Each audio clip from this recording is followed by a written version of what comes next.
চ বোন, আমরা বাজার থেকে কিছু শাকসবজি নিয়ে আসি মায়ের জন্য।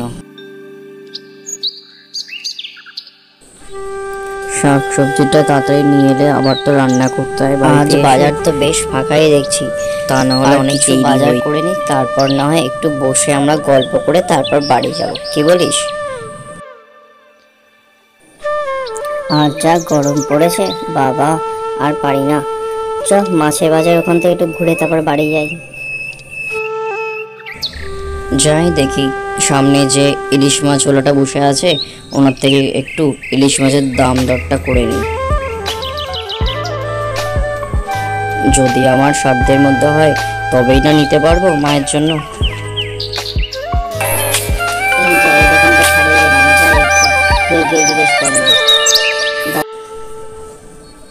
দাদা, আপনার কাছে ইলিশ মাছ আছে? হলে ওটা কত করে কিলো হবে একটু বলবেন? তাদের বুড়িমা বাড়িতে একা রেস্ট নিচ্ছে এবং অপেক্ষা করছে তার মেয়েরা খাওয়ার জন্য কখন ইলিশ মাছ নিয়ে আসবে। আগে আমার কাছে 1000 টাকা কিলো। এখনো কি ওরা বাড়িতে ফেরেনি? ওরা তো সেই কখন গেছে দুজনে একসাথে বাজারে, এখনো ফিরতে পারলো না। যাই একটু আমি ফল খেয়ে নিই।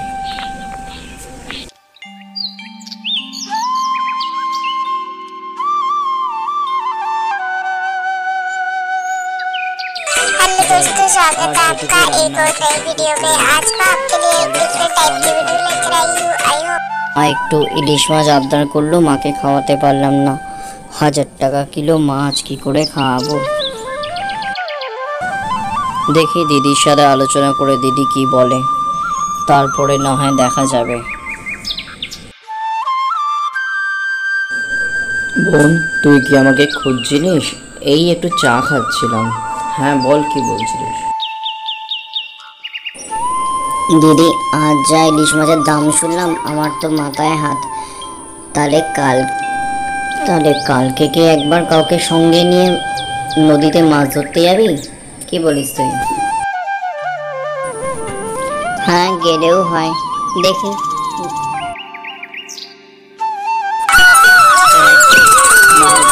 শাকসবজি আনতে একদম ফেসে গেল।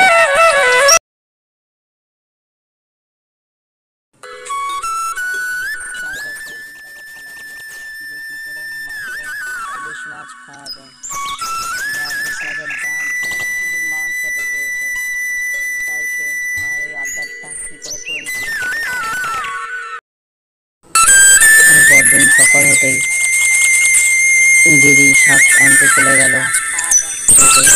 মায়ের জন্য শাক নিয়ে এসে মাকে রান্না করে এসে খাওয়াবে। মা, আমি দেখছি তোমাকে কিভাবে ইলিশ খাওয়াতে পারি। তুমি শাকটা খেয়েছো, আমার ভালো লেগেছে, তোমার শুয়ে পড়ে রেস্ট নাও।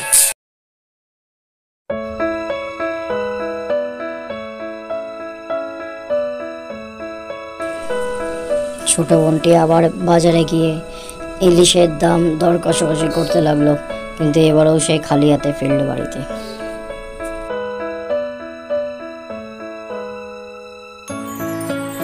বাবা, বাজারে কি দাম রে বাবা ইলিশের, দেখি। আজকে ভাবছি বাবার জালটা নিয়ে একটু পুকুরে যাব মাছ ধরতে, দেখি যদি কিছু ইলিশ ফিলিশ। তারপর দুই বোন নদীর দিকে গেল মাছ ধরার প্রস্তুতি নিতে। বোন, তুই দাঁড়া, আমি একটু দেখে আসি কোনো বোটওয়ালা পাই কিনা যাকে নিয়ে নদীতে নামা যাবে মাছ ধরতে।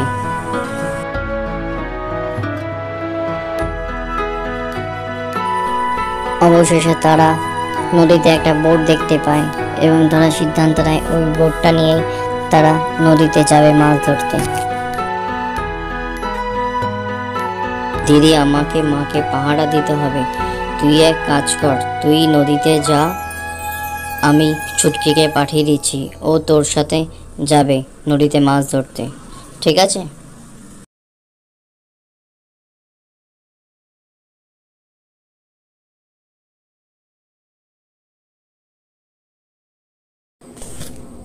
এরপর সে সেখান থেকে বাড়ির দিকে রওনা দেয় এবং দিদি তার ছোট বোনটিকে নিয়ে নদীতে যায় মাছ ধরতে।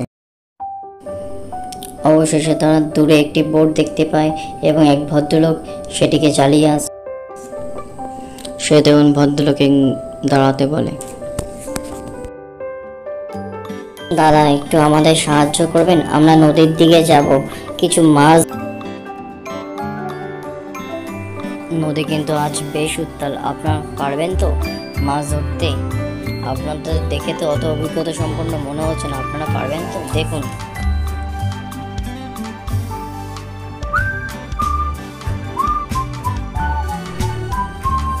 দুই বোন তখন মাঝিকে অতি কষ্টে রাজি করে তাদের নিয়ে যাওয়ার জন্য। সমুদ্র উত্তাল বলে মাঝি রাজি হচ্ছিল না, কিন্তু তারাও যা হোক করে মাঝিকে রাজি করালো। তারা নদীর একটা শান্ত জায়গায় গিয়ে আবার তারা মাছ ধরার চেষ্টা করে। তারা বারবার অসফল হচ্ছিল, কিন্তু তারা হাল ছাড়েনি মাছ ধরা, সে আবার চেষ্টা করে।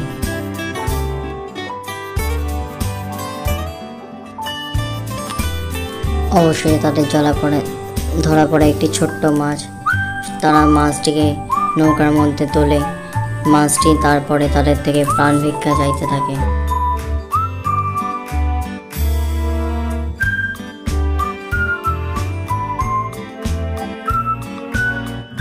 দেখো, আজ আমরা সারাদিন ধরে ঘুরে কোনো রকম মাছ পাইনি, এখন অবশেষে তোমাকে পেয়েছি, তুমিও বলছো আমাদের ছেড়ে দিতে।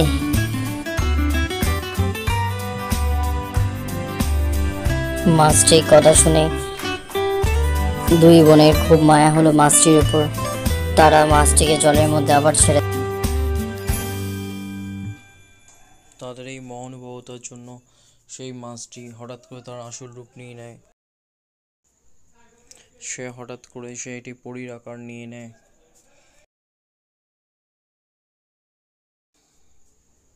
পরী তখন তাদের বলে, বলো তোমরা কি চাও, আমি তোমাদের সেটাই দেব। তখন বোনটি বলে যে আমাদের মা একটা ইলিশ মাছ খেতে চেয়েছে, আমাদের শ্রাদ্ধ ক্ষমতার মধ্যে নেই ইলিশ মাছ খাওয়ানো, তাই আমরা ইলিশ মাছ নিতেই এই পুকুরে এসেছিলাম। ও এই ব্যাপার, ঠিক আছে, আমি তোমাদের উপরে ইলিশের বৃষ্টি করে দিচ্ছি আর চিংড়ি মাছের বৃষ্টি করে দিচ্ছি, দেখি তোমরা কত নিতে পারো। তাহলে তোমরা খুশি তো? দেখতেই তখন দুই বোন আর কিছুদিনের মধ্যে অনেক তাদের যে সমস্যাটা ছিল সমস্যা থেকে বেরিয়ে সুখে শান্তিতে মায়ের সাথে দেখতে পাবে।